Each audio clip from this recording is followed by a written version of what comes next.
Hi అండి, అందరికీ నమస్కారం అండి. బామ్మల కాలం నాటి కారప్పొడి అని ఎందుకనంటే ఎంతో సింపుల్గా అండ్ టేస్టీగా ఓన్లీ 5 ఇంగ్రీడియంట్స్తో చేసుకునే కారప్పొడి అండి ఇది.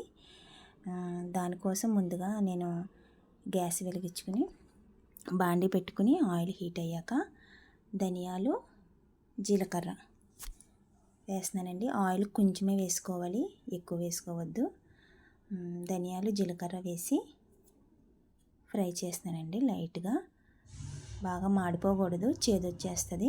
సిమ్లోనే పెట్టుకోవాలండి.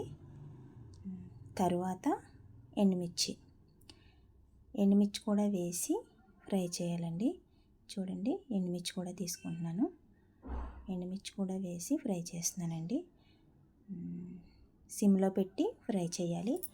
బయట వాతావరణం కూల్గా ఉన్నప్పుడు, జలుబు చేసినప్పుడు, మన నోటికి ఏమీ తినబుద్ధి కానప్పుడు ఈ విధంగా కారప్పొడి చేసి పెట్టుకోండి, బాగుంటుందండి. చూసారా, వీటన్నిటిని నేను రోడ్లోకి తీసుకుంటున్నానండి. మిక్సీలో అయితే వేయట్లేదండి, మిక్సీలో బాగోదండి. ఇలా రోట్లో వేయడం ద్వారా చక్కగా మనకి ఫ్లేవర్స్ అన్నీ తగిలి బాగుంటుందండి. కల్లుప్పు తీసుకుంటున్నానండి, ఎందుకంటే అది బాగా క్రష్ అవుతాయండి. చూడండి ఎలాగా నలిగిపోయినాయో, బాగా మెత్తగాను. చూసారా, కల్లుప్పు వేయడం ద్వారా తొందరగా అయితే క్రష్ అయిపోతాయండి అవి. చూడండి, ఈ విధంగా కారప్పొడి అయితే అయిందండి. చూసారా, బాగా మెత్తగా కాకుండా చక్కగా మీడియంలో ఉందండి. టిప్ అన్నాను కదండి, టిప్ ఏమీ కాదండి. వెల్లుల్లిపాయలు కొంతమంది ఆయిల్లో వేస్తారు కదండి, అలా కాకుండా పచ్చి వేయాలండి. అది లాస్ట్లో వేయాలి. లాస్ట్లో వేసి దంచుకుని ఇంకా తీసేసుకోవాలండి పక్కకి. చూడండి, పచ్చాగా దంచానండి నేను, ఎందుకంటే అన్నం తినేటప్పుడు మన అన్నంలో వేసుకుని తిన్నప్పుడు ఈ ఫ్లేవర్స్ అన్నీ తగులుతాయండి. ధనియాలు, జీలకర్ర, ఎండుమిర్చి గింజలు, అలాగే వెల్లుల్లిపాయ, ఇవన్నీ పంటి కింద పడి మనకు ఆ ఫ్లేవర్స్ అన్నీ తగిలి బాగుంటుందండి రోట్లో చేయడం ద్వారా. మీకు కూడా వీలుంటే ఇలా రోట్లో చేసుకోండి. ఇప్పుడైతే వేడివేడి అన్నంలో కారప్పొడి వేసుకుని, నెయ్యి వేసుకుని నేనైతే ట్రై చేస్తానండి. ట్రై చేసి ఎలా ఉందో చెప్తాను మీకు. చూడండి, నేనైతే వేడివేడి అన్నం పెట్టుకున్నానండి. అందులో కొంచెం కారప్పొడి వేసుకుని,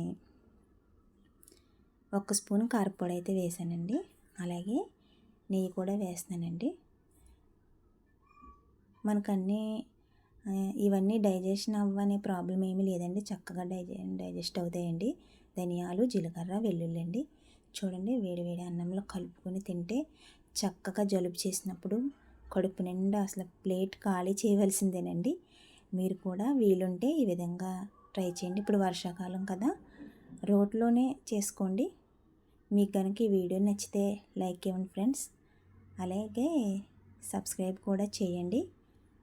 చాలా బాగుందండి. నోటి కింద, పంటి కింద ఆ ఫ్లేవర్స్ అన్నీ తగిలి చాలా బాగుందండి.